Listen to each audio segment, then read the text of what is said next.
heard the breeze through the trees. There was a time when Sinatra, Davis, and Martin were the most popular entertainers in the country. The Rat Pack was an entertainment force. They put Las Vegas on the map. I'm colored, Jewish, and Puerto Rican. When I move into a neighborhood, I wipe it out.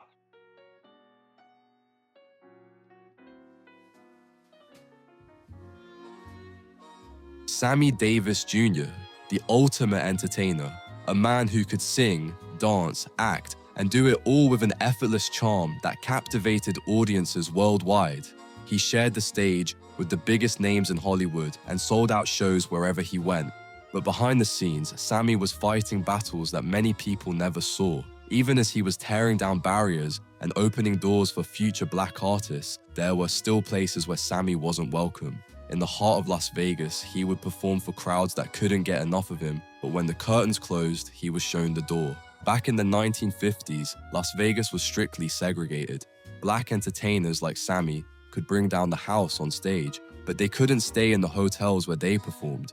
He'd be forced to find a room across town, often in the poorest parts of the city, away from the glamorous lights of the Strip.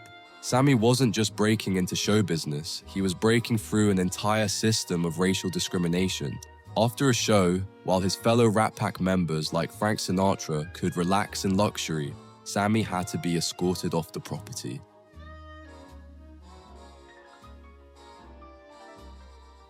Frank Sinatra, however, wasn't one to tolerate such injustice. He and the rest of the Rat Pack loved Sammy like a brother.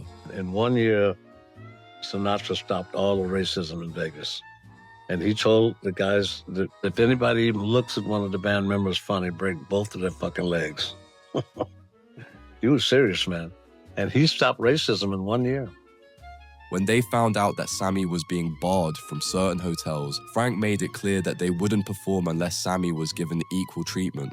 Frank was fiercely loyal to his friends, and Sammy was no exception. He was adamant that either Sammy was treated with the respect he deserved or there would be no show. He's a nice man. Yeah, he's very overwhelming kind of charm. Yes? And above all, man, he is probably one of the most honest individuals I've ever met in my life. And I honor his friendship and what he did for me as a performer and as a person, too, because he put my head straight in a lot of areas. Frank and the Rat Pack refusing to perform was a big deal because they were the main attraction. Their stance forced hotel management to reconsider their policies and created real change. At a time when Las Vegas depended heavily on its big-name acts to draw crowds, the Rat Pack's ultimatum sent shockwaves through the city. Their popularity gave them leverage, and they used it to stand up against segregation.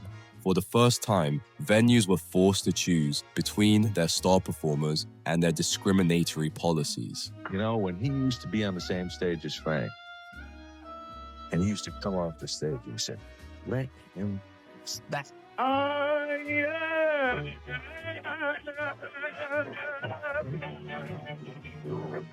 That was the barometer for which Sammy shone. And that's one of the things that chewed him up a little bit. Thanks to their solidarity, Sammy was not only allowed to stay in these hotels, but also given access to facilities that had once been off limits. It wasn't just about Sammy. It was a statement to the world. The Rat Pack, led by Sinatra, showed that they wouldn't stand for segregation in any form.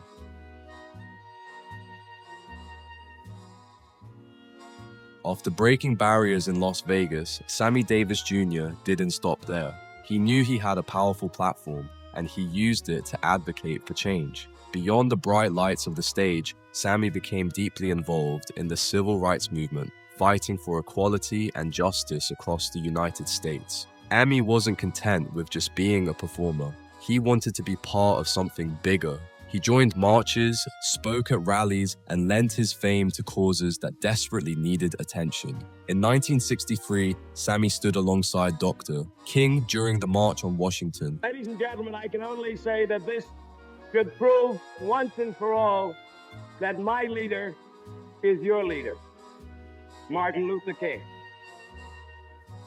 showing the world that he was willing to stand up for what he believed in. Sammy understood that being in the spotlight came with responsibilities. He faced racism head-on, not just in Vegas, but in every part of his life. He took every opportunity he could to call out injustice and to push for a world where no one would have to face what he went through. Sammy's activism extended to his performances as well. He used his shows to raise money for civil rights organizations, and he often spoke out during his sets, turning his concerts into a platform for change.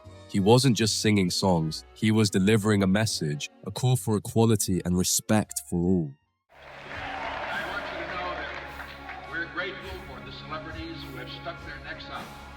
Stuck their necks out, taking the chance as they have that they might lose some support because they realize it's important to get into a campaign that affects their future and the future of their country and the future of their children.